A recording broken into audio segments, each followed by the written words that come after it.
जय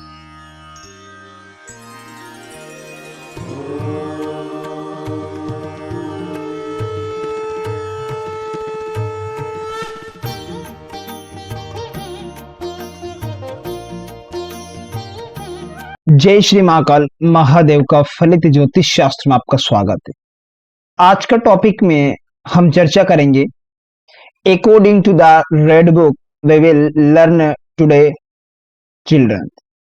तो आज का टॉपिक लाल किताब के अनुसार हमारा संतान से संबंधित विषय रहेगा, जो कि लाल किताब के अनुसार हम चर्चा करेंगे इस टॉपिक कि लड़की को औलाद नहीं गिनते, ग्रहों का संतान से संबंध पर हम चर्चा करने जा रहे हैं। आज का टॉपिक बहुत ही जबरदस्त रहने वाला है आज का टॉपिक, जो कि अभी तक यूट्यूब पर इससे रिलेटेड कोई वीडियो नहीं है। तो बढ़ते बिना समय गवाए हुए फटाफट हमारे टॉपिक की। और जैसे कि आप स्क्रीन पर देख पा रहेंगे, अब जो भी संतान का विचार करना है ना, वो चंद्र कुंडली का संतान के बारे में कोई संबंध ना होगा। ये आप खास दिमाग पे ध्यान रख लेना, चंद्र कुंडली से कोई संबंध नहीं। बृहस्पति की अगर बात करें, देवताओं के गुरु बृहस्पति, बनावटी हालत से सूर्य शुक्र दो मुश्तरका साझे, शरीर में आत्मा के आने जाने का संबंध, या फिर बोल देते संतान का उत्पन्न हो, परंतु उसका संतान का अर्थात जीवित रहने का या ना रहने से कोई बंधन नहीं होता है। बृहस्पति से संबंध है संतान का। तो बनावटी प्लेनेट के, आर्टिफिशियल प्लेनेट की अगर बात करें, सूर्य शुक्र दोनों इकट्ठे हो तो शरीर में आत्मा का कारक बन जाता है। वैदिक में आत्मा का कारक सूर्य देवता को बताया गया है। लाल किताब में बृहस्पति देव को पहला स्थान दिया गया है आत्मा का कारक। नेक्स्ट प्लेनेट की बात करें हम सन की अर्थात सूर्य की।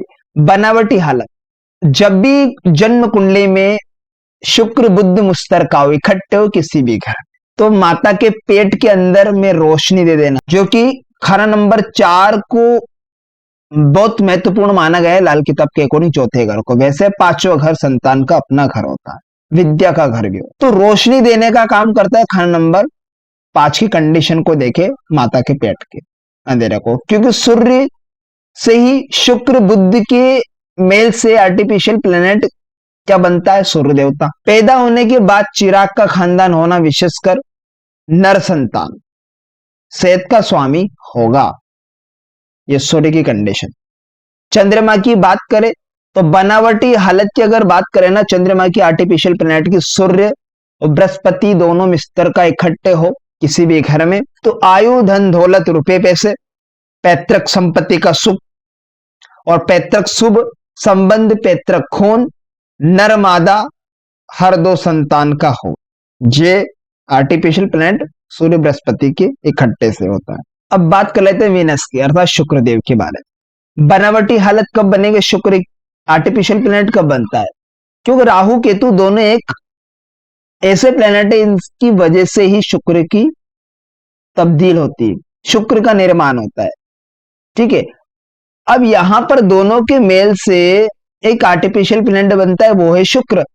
एक साथ शरीर, बुध की मिट्टी, हेड और टेल, ये दो प्लेनेट से ही शुक्र का निर्माण होता था। राहु केतु गृहस्थी का सुख देखे तो शुक्र से, संतान के पैदा होने में मदद या खराबी, संसारिक सुख देखना हो, दाम्पत्य जीवन भी देखना है तो शुक्र से, वीर्य शुक्राणु ये देखना हो तो शुक्र से।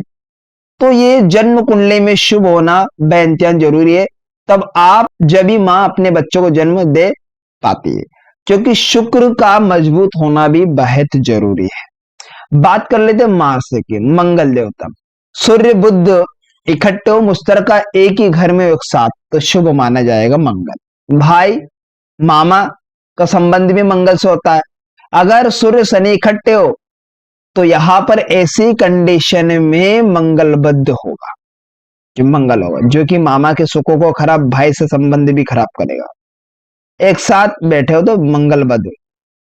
शरीर में खून रहने तक का जीवन का नाम संसार में संतान और उनके आगे संतान पर संतान कायम कर ले, बेलों की तरह बढ़ाना, उनका नाम या उनके नाम से सबका नाम बढ़ाना, या संसार में बाकी या नाम पैदा कर दे, वारिची से बोल।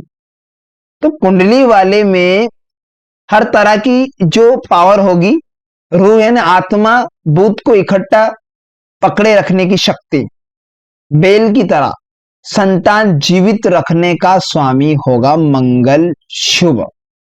और मंगल बद हो तो अशुभ नेगेटिव रिजल्ट यहां पर संतान के लिए नेगेटिव असर होगा। अब बात कर लेते हैं बुध पर, मरकरी पर।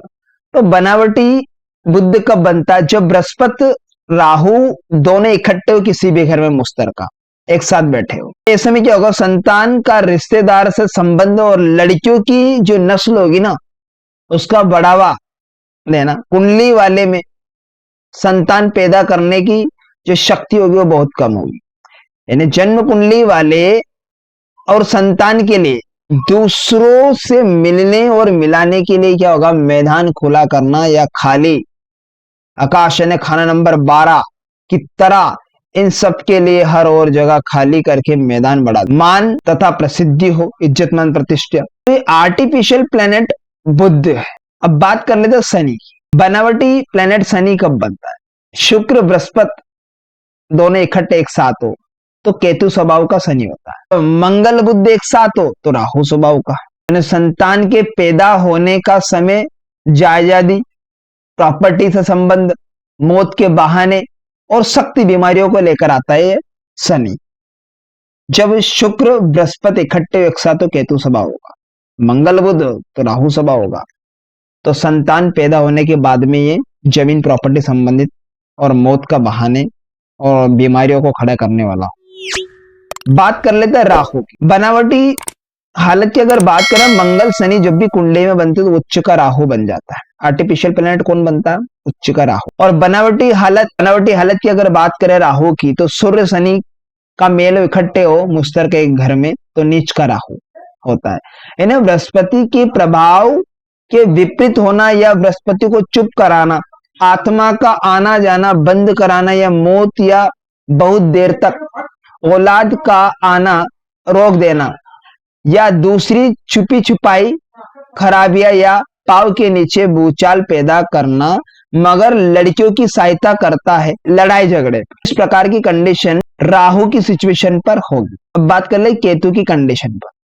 तो बनावटी हालत शुक्र शनि उच्च का केतु बनाता है जब शुक्रदेव और शनिदेव इकट्ठे हो। बनावटी हालत की अगर बात करें, चंद्र शनि नीच का केतु का निर्माण होता है। उच्च केतु कब बनता है? जब शुक्र शनि का मेल होता है। तो ऐसे में संतान को कुशली का फलना फूलना, मगर संतान की कमी रखना, मौत से संबंध घटना अर्थ नहीं। संतान देर से हो मगर जो भी हो कमाल की होगी जब ये इकट्ठे हो। ऐसी कंडीशन में अगर चंद्र शनि नीच की कंडीशन तो यहाँ पे नेगेटिव रिजल्ट भी देगा। शर्त यह है कि इसके शत्रु ग्रह की दृष्टि केतु पर ना हो बशर्त। तब स्वयं कुंडली वाले में बुद्धि की शक्ति, मंगल के खून से बच्चा पैदा करने की शक्ति, इन्हें बृहस्पति की संतान की पैदाइश, तीनों को एक जगह करके रखने की शक्ति जो होगी ना, वीर्य को नर कहा गया। अब स्त्री में मिलाने वाली तूफानी हवा या खाली नाली हो, जो बुध, हवा, बृहस्पति, यही तीन ग्रह केतु की तीन टांगे हैं, इन्हें जिनके कारण यह शुक्र का बीज पनपता है, बीज कहलाता है। यदि कुंडली वाले का जो ग्रह शुभ या मंदा होगा वह शुभ हालत और मंदी हालत की कंडीशन में होगा। एश का स्वामी मंगल, बृहस्पति, बुध, केतु। अब केतु को लड़का भी माना है जो अपने उच्च के घरों में उच्च का फल देता है। केतु यह खाना नंबर 9 में केतु उच्च का फल। लेकिन यदि मंगल या बृहस्पति खाना नंबर 6 या 12 में हो जाए तो केतु चाहे उच्च का हो या शुभ घरों में ही क्यों ना बैठा हो, फिर भी रिजल्ट नेगेटिव ही देगा, मंदा ही फल देगा। यदि आप चाहे तो इसका स्क्रीनशॉट ले सकते हैं। इस प्रकार से आपको ग्रहों का संबंध संतान से देखना बेहद जरूरी है। जन्म संतान। अब शुक्र, बुध, मंगल, केतु राजा। शुक्रदेव, बुद्धदेव, मंगलदेव, केतुदेव राजा।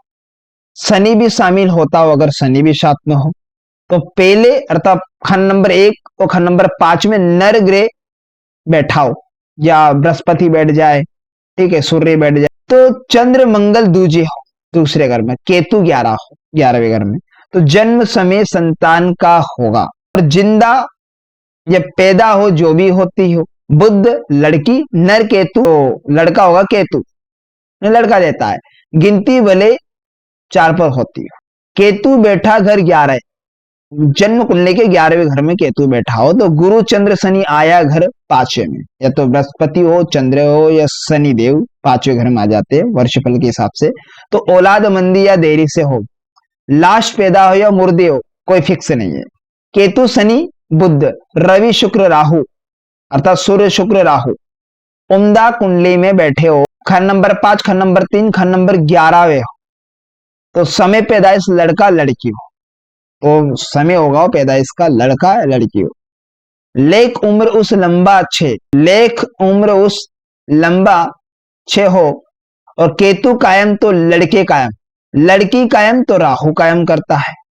छठे वे घर में चंद्र दे कन्या ज्यादा, और चौथे केतु दे नर देता है, तो चौथे घर में केतु तो नर संतान कायम होती। नेक्स्ट स्टेप की ओर बढ़ते। वर्ष फल के हिसाब से आपको देखना है कि चंद्र नष्ट हो तो संतान जरूर नष्ट होगी। अगर चंद्र बर्बाद हो, खराब हो, पैदाइश के समय से करीबन 40 से 43 पहले रात को औरत के सिराने मूली रखकर सुबह वहां मूली धर्म स्थान पर पहुंचा दिया जाए तो यहाँ पे शुभ फल प्रदान होगा। अब जो पत्तेदार सहित होना चाहिए, पत्ते सहित, जो पत्ता होगा वो बुध, वो मूली जो पूछ वाली होती है वो केतु। बुध और केतु में से जो कोई उच्च हालत का हो, संतान का फैसला यानी लड़का या लड़की का फैसला उसी से हो। सूर्य चंद्र बृहस्पति शनि खाना नंबर 5 में हो तो लड़का होगा, और केतु उत्तम हो तो संतान उत्तम, राहु मंदा हो तो संतान मंदी। बृहस्पति के सीधे खड़े खत यानी बुद्धि के पर्वत पर शादी रेखा पर संतान की गिनती बतलाते हैं। यही रेखाएं अगर दाएं हाथ अंगूठे की जड़ में पुरुष के संबंध से संतान और हाथ की जड़ में स्त्री की संतान है, इससे देखा जाता है। मंगल बद के किनारे सहायक संतान और चंद्र के पर्वत के किनारे आयु वाली संतान दिखलाई पड़ती है। इस प्रकार से आज का टॉपिक में हमने ग्रहों का संतान से संबंध विषय पर हमने चर्चा की। तो आशा करता हूं आज का टॉपिक आपको बेहद इंटरेस्टिंग समझ में आएगा। तो मिलते हैं किसी नेक्स्ट वीडियो में, तब तक के लिए आप मुझे दीजिएगा इजाजत। नमस्कार।